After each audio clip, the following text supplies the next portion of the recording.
നമസ്കാരം. STV വാർത്തകളിലേക്ക് സ്വാഗതം. പ്രധാന വാർത്തകൾ. കൊടുങ്ങല്ലൂർ പോലീസ് സ്റ്റേഷനിലേക്ക് CPI മാർച്ച് നടത്തി. മാർച്ചിനിടയിൽ നേരിയ സംഘർഷം.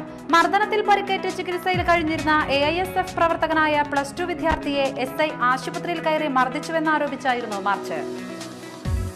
പഞ്ചാരവളവിൽ അധ്യാപികയെയും മകനെയും വീട്ടിൽ കയറി ആക്രമിച്ച കേസിലെ പ്രതികളെ കോടതിയിൽ നിന്നും കസ്റ്റഡിയിൽ വാങ്ങി.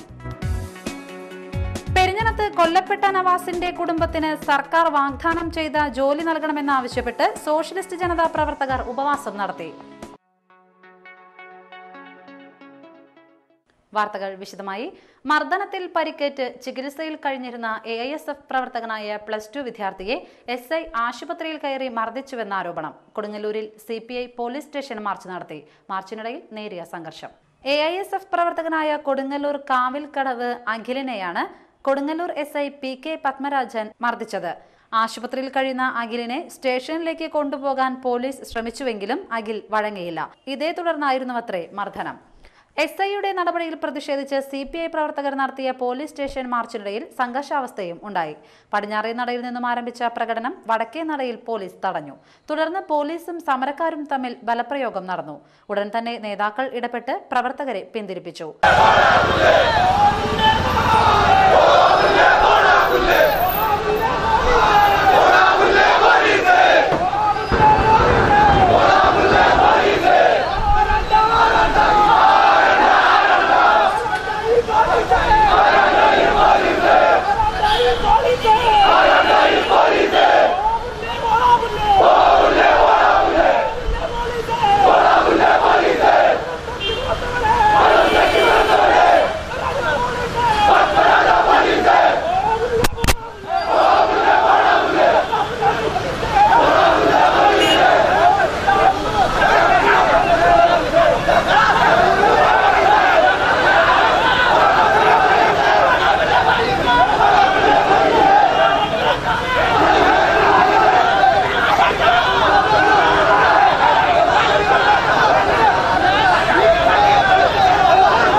തുടർന്ന് നടന്ന ധർണ CPI ജില്ലാ സെക്രട്ടറി KK വത്സരാജ് ഉദ്ഘാടനം ചെയ്തു.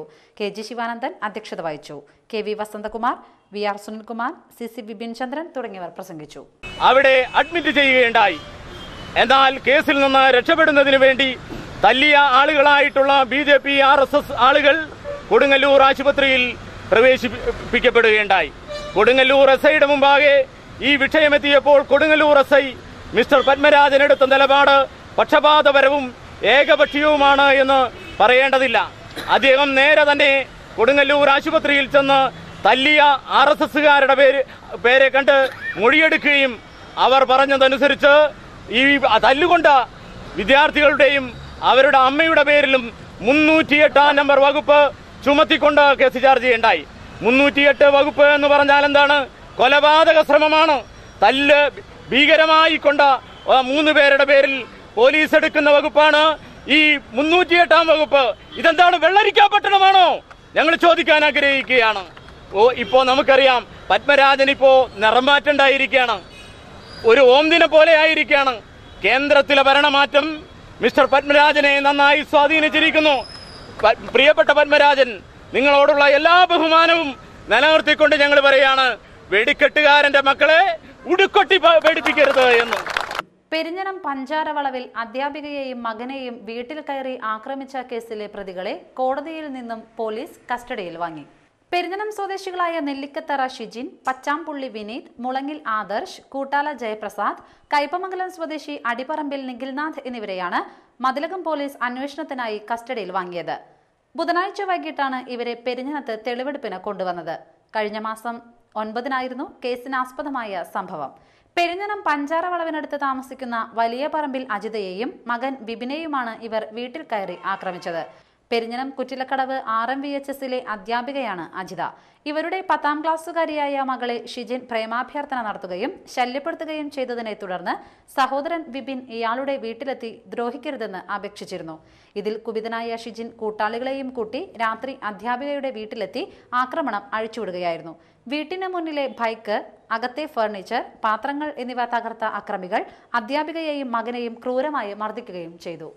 പെരിഞ്ഞനത്ത് കൊല്ലപ്പെട്ട നവാസിന്റെ കുടുംബത്തിന് സർക്കാർ വാഗ്ദാനം ചെയ്ത ജോലി നൽകുക, കൊലപാതക കേസിലെ പ്രതികളെയും സ്ത്രീപീഡന കേസിലെ പ്രതികളെയും സംരക്ഷിക്കുന്ന പോലീസ് നിലപാട് അവസാനിപ്പിക്കുക എന്നീ ആവശ്യങ്ങൾ ഉന്നയിച്ച് സോഷ്യലിസ്റ്റ് ജനത കയ്പമംഗലം നിയോജക മണ്ഡലം കമ്മിറ്റിയുടെ ആഭിമുഖ്യത്തിൽ 3 പീടികയിൽ ഉപവാസം സംഘടിപ്പിച്ചു.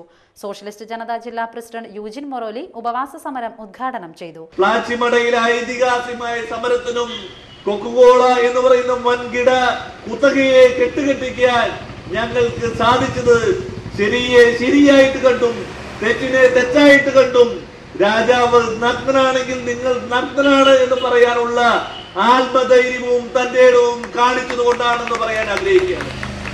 ഇവിടെ അതുകൊണ്ട് സൂചിപ്പിക്കാൻ ആഗ്രഹിക്കുന്നു, നവാസിന്റെ കൊലപാതകത്തിന് ശേഷം തെരഞ്ഞെടുപ്പ് കാലഘട്ടത്തിൽ ആർക്ക് വാക്കുകൾ, സഹായങ്ങൾ, സാമ്പത്തിക ധനസഹായങ്ങൾ, മറ്റ് ജോലി എല്ലാം കൊടുക്കാമെന്ന് പറഞ്ഞിട്ടുണ്ടെങ്കിൽ അത് വിസ്മരിക്കാൻ ഞങ്ങളെ പോലുള്ള രാഷ്ട്രീയ പ്രസ്ഥാനത്തിന് സാധിക്കില്ല. അത് നടപ്പിലാക്കാൻ ഇന്ത്യൻ നാഷണൽ കോൺഗ്രസിന്റെ ബഹുമാനായിട്ടുള്ള നേതാക്കളും ബഹുമാനപ്പെട്ട മുഖ്യമന്ത്രി അടക്കമുള്ള ആളുകൾ രംഗത്ത് വരണമെന്നാണ് വിനയപുരസരം ഞങ്ങൾക്ക് ഭരണത്തിന്റെ ഭാഗമായിട്ട് നിന്നുകൊണ്ട് തന്നെ പറയാൻ ആഗ്രഹിക്കുന്നു. നിയോജക മണ്ഡലം പ്രസിഡന്റ് മുഹമ്മദ് തായ്നഗർ അധ്യക്ഷനായി. സാഹിത്യകാരി ബൽക്കിസ് ബാനു, സോഷ്യലിസ്റ്റ് ജനത ജില്ലാ സെക്രട്ടറി ബഷീർ തൈവളപ്പിൽ, PD നാരായണൻ, ആനന്ദൻ കൈതവളപ്പിൽ, നൌഷാദ് വലപ്പാട്, PS അസീസ്, അനിൽകുമാർ കാരയിൽ, CK ഹുസൈൻ എന്നിവർ സംസാരിച്ചു.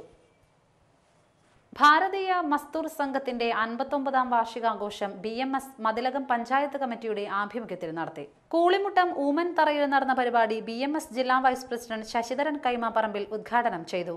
BMS panchayat committee president KK Sahadevan അധ്യക്ഷനായി. ഹസിത ഷൺമുഖൻ, VM ഷാജി, മുരളി കൈമാപ്പറമ്പിൽ, ഭിനു മേനോൻ എന്നിവർ സംസാരിച്ചു. BMS ആരംഭിക്കുന്ന സമയത്ത് ഇന്ത്യയിലെ പ്രബലമായ കമ്മ്യൂണിസ്റ്റ് ട്രേഡ് യൂണിയൻ പ്രസ്ഥാനങ്ങൾ 1925 മുതൽ പ്രവർത്തിക്കുന്നുണ്ട്.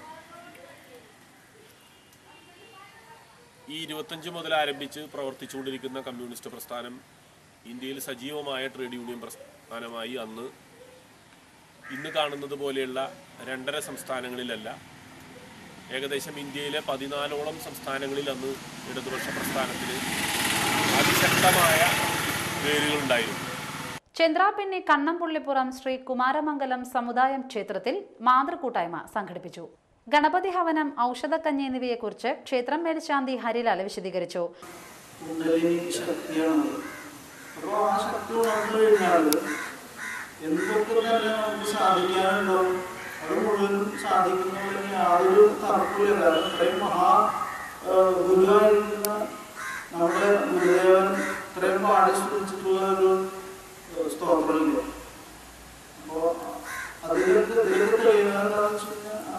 രാഹു അല്ലെങ്കിൽ കുണ്ടലിനി ശക്തി, യോഗശക്തിയുടെ മഹിമയാണ് അതൊക്കെ സൂചിപ്പിക്കുന്നത്.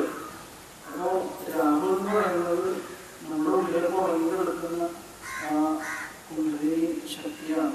ക്ഷേത്രം ഭാരവാഹികളായ ഹാരി പോളിറ്റ്, തൈവളപ്പിൽ ഗംഗാധരൻ, ബാബു പൊറ്റേക്കാട്ട്, അനിൽകുമാർ പൊറ്റേക്കാട്ട് എന്നിവർ സംസാരിച്ചു. ഇനിയൊരു ഇടവേള.